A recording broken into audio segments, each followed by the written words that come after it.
Yes, let us pray for the salvation of all of those who live in that totalitarian darkness. Pray they will discover the joy of knowing God.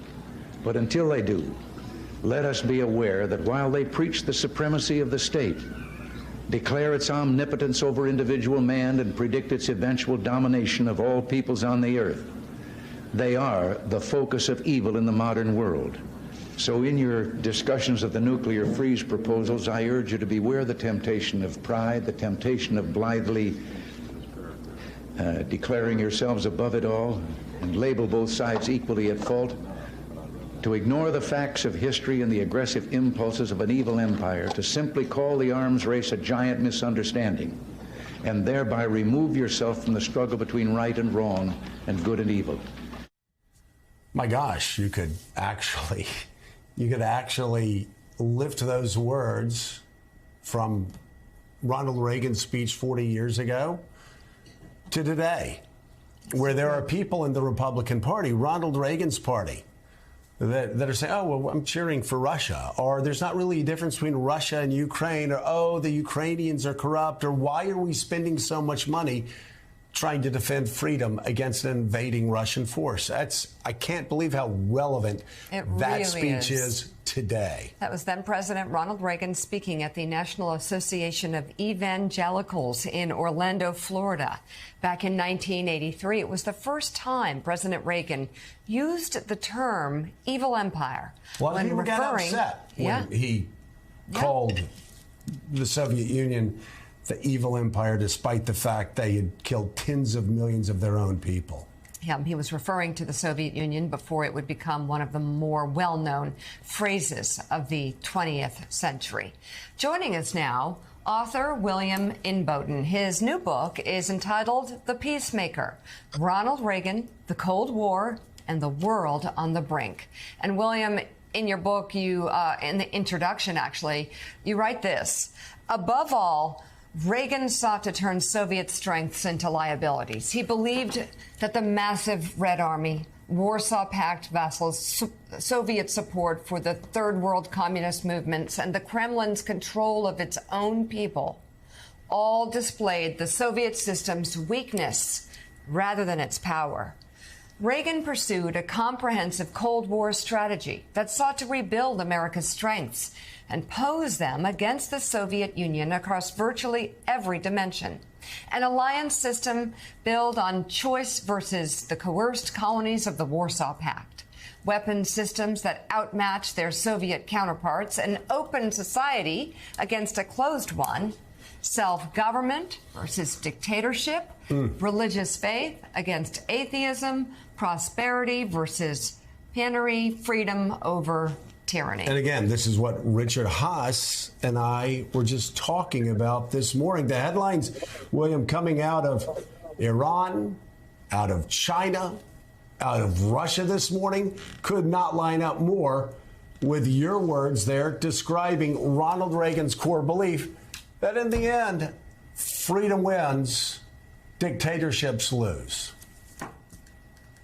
Absolutely. I'm struck, as both of you are, Joe and Mika, by how we seem to be living through a similar moment of resurgent tyrannies in the world, especially with Russia, China, and Iran, but also resurgent freedom movements of people in those countries wanting their freedom and looking to America for support. And this was, of course, President Reagan's great insight that people fighting for their freedom are America's allies, and they need and welcome America's support. And that was the key to his bringing the Cold War to a peaceful victory.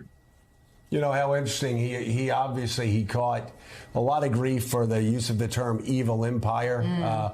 He talked about peace through strength. And I was struck by the name of your book, The Peacemaker. It reminded me of what Ronald Reagan called the MX missile, the Peacekeeper, which, of course, outraged many people on the left and, of course, a lot of people across Europe, because Reagan kept talking about that the Soviet Union would only collapse if we showed a strong hand. He, of course, was proven right, wasn't he? Yeah, he sure was. I'm glad you mentioned the title, since I've got a lot of questions about that. The title actually comes from Mikhail Gorbachev. When Reagan died, Gorbachev made that very moving surprise appearance at Reagan's memorial and said he was a great peacemaker. And yet, as you point out, Reagan believed very much in peace through strength, not peace through surrender. And since you opened with his very stirring words of calling the Soviet Union an evil empire, it's really important to remember that Reagan was widely criticized at the time for saying that. It was seen as brinksmanship. It was seen as moralistic. It was seen as too provocative. But we have wonderful testimonies from Soviet dissidents who were in the Gulag or in prison in the Soviet Union at the time. And when they heard that Reagan had called their captors, their oppressive government, an evil empire, they were overjoyed. They felt finally someone tells the truth, and finally we have an advocate outside who will speak with moral clarity. Natan Sharansky in particular has a very moving testimony about that. So Reagan knew who his audience was. That is so fascinating. The words after the Soviet Union fell that came from dissidents who would get, through one way or another, they would get the message that Reagan was calling the Soviet Union what it really was, gave them hope to fight on. Jonathan Lemire, let's talk about the fight inside the Republican Party right now, because you have Republicans taking over the House. We certainly know where Mitch McConnell's Senate's going to go. They're going to be on the side of Reagan. They're going to be on the side of the Ukrainians. They're going to be on the side of doing whatever they can to help the liberation of Ukraine, based on Mitch McConnell's recent statements and other Republicans in the Senate. Not so in the House. You have House members, and some powerful House members, Republicans in the House, saying we need to turn our back on Ronald Reagan's legacy. We need to stop supporting this freedom movement in Ukraine. Is there a possibility that they will hold up support of Ukraine in their war against an invading Russian force?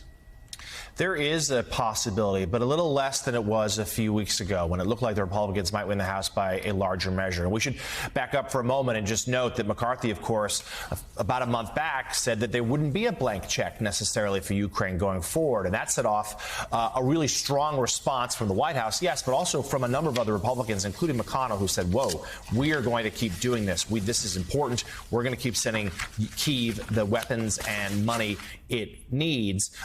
Since then, McCarthy's walked that back a little bit. They only won the House by a couple of seats. So therefore, there is a sense that they will keep the money going. But the White House is preparing, though, for it to change. They think the process is going to slow down. They think less money will probably go from Washington to Ukraine. So it's not like the faucet's going to turn off, as one White House aide put it to me in the last week or so. But they do think that the amount of water coming out is going to slow down, Joe. And that is a concern as that war really starts to lock into place here. It's a little bit of the muddy season ahead of the deep winter in Ukraine, Russia targeting Ukrainian infrastructure. This war is not going anywhere, and Ukraine's going to keep needing the Americans' help. All right. Our thanks to William Inboden. Thank you very much for coming on to talk about your new book entitled so much. It's so relevant. The Peacemaker, Ronald Reagan, the Cold War, and the World on the Brink.